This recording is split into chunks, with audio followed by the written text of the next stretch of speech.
Bab 8, Pengkhianatan yang Tersembunyi. Pagi itu, udara Jakarta terasa lebih berat dari biasanya. Langit mendung seakan menjadi pertanda buruk. Budi duduk di meja makan dengan segelas kopi yang sudah dingin. Flash disk kecil di tangannya berkilat terkena sinar matahari samar yang menembus tirai. Nadia berdiri di samping jendela, wajahnya cemas. "But, aku masih ragu. Kalau kita serahkan bukti ini, Arman bisa saja memutar balik keadaan." Budi menatapnya dalam. "Nat, kalau kita diam, dia akan terus menang. Justru ini kesempatan kita." Nadia menghela-hela napas panjang. "Baiklah, tapi aku takut ada orang di kantor yang masih berpihak padanya." "Kalau begitu, kita harus lebih hati-hati," jawab Budi mantap. "Aku ikut kamu hari ini. Kita hadapi bersama-sama." Ruang direksi gedung kantor tempat Nadia bekerja menjulang tinggi, dinding kacanya memantulkan awan kelabu. Budi menggenggam erat tangannya saat mereka masuk. Di lantai 15, ruang rapat direksi sudah dipenuhi wajah-wajah serius. 5 orang duduk mengelilingi meja panjang, menatap tajam begitu Nadia dan Budi masuk. Direktur utama, seorang pria paruh baya bernama Pak Surya, membuka percakapan. "Saudari Nadia, kami dengar Anda membawa bukti penting terkait insiden sabotas kemarin. Silakan tunjukkan." Nadia mengangguk, lalu menoleh ke Budi. Ia menyerahkan flash disk itu ke tangannya. Dengan tenang, Budi maju dan menancapkannya ke laptop proyektor. Di layar besar, rekaman mulai diputar. Terlihat jelas Arman yang menyelinap ke ruang server, mematikan sistem lalu mengganti data presentasi. Beberapa direksi saling berbisik, wajah mereka terkejut. "Ini jelas sekali dia pelakunya," gumam salah satu dari mereka. Pak Surya menatap serius. "Arman, punya pembelaan?" Dari ujung meja, pintu terbuka dan Arman masuk dengan percaya diri. Jas hitamnya rapi, senyumnya licik. "Bukti itu palsu," katanya tenang. "Saya yakin ada yang memalsukan video tersebut untuk menjatuhkan saya." Serangan balik ketegangan meningkat. Nadia berdiri, suaranya bergetar tapi tegas. "Pak, video ini asli. Saya tahu persis itu Arman. Saya sendiri yang hampir jadi korban fitnahnya." Arman mendengus. "Oh Nadia, kau selalu dramatis. Bahkan sekarang kau membawa pria barumu ke rapat direksi. Apakah itu pantas?"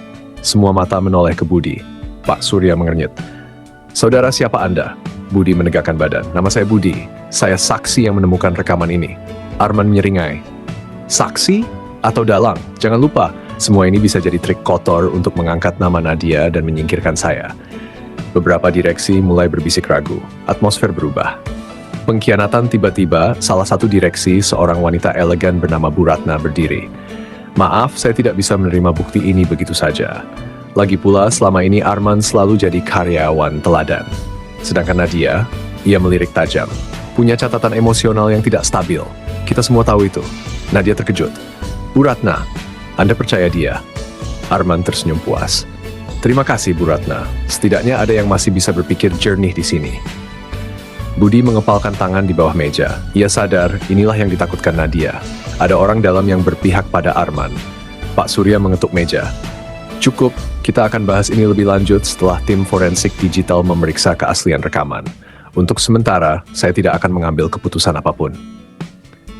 Kekecewaan keluar dari ruang rapat. Nadia hampir roboh. Budi meraih bahunya. "Net, sabar. Kita sudah menunjukkan bukti. Cepat atau lambat kebenaran akan terbongkar." Nadia menggeleng, matanya berkaca-kaca. "But, kamu gak lihat? Mereka mulai meragukanku. Arman berhasil membalik keadaan. Dan yang paling menyakitkan, Bu Ratna, orang yang selama ini aku percaya ternyata menusukku dari belakang." Budi meraih tangannya erat. "Justru karena itu, kita nggak boleh berhenti. Pengkhianatan itu bukti kalau Arman sudah putus asa. Kita harus cari cara lain." Rencana baru malamnya, mereka kembali ke apartemen. Suasana hening, hanya suara hujan deras di luar jendela. Nadia duduk diam, menatap kosong. "Bud," suaranya lirih. "Kalau semua orang sudah percaya sama Arman, apa gunanya kita melawan? Aku takut aku malah menyeretmu ke masalah besar." Budi duduk di sampingnya, menggenggam tangannya. "Nat, dengar aku. Aku tahu ini berat, tapi justru sekarang kita harus lebih pintar. Kita nggak bisa lagi hanya bergantung pada rapat direksi." Nadia menoleh, wajahnya penuh rasa lelah. "Maksudmu, kita harus cari bukti lain. Sesuatu yang nggak bisa dibantah, bahkan oleh Bu Ratna. Aku yakin Arman nggak bekerja sendirian. Kalau kita temukan jaringan dia, semuanya selesai." Nadia menatapnya lama, lalu air matanya jatuh. "Bud, kenapa kamu mau sejauh ini untuk aku?" Budi tersenyum lembut, mengusap pipinya. "Karena aku cinta sama kamu, dan aku nggak mau orang jahat seperti Arman menghancurkanmu." Nadia menunduk, lalu menyandarkan kepala di bahunya. Kalau begitu, kita lawan bersama. Bayangan yang mengintai. Namun di luar apartemen, di bawah guyuran hujan, seseorang berdiri mengawasi dari mobil hitam. Jendela mobil terbuka sedikit memperlihatkan wajah Arman yang menyalakan rokok. Ia menghembuskan asapnya dengan senyum dingin. Baiklah, Bud. Kalau kau mau perang, aku akan pastikan kau menyesal.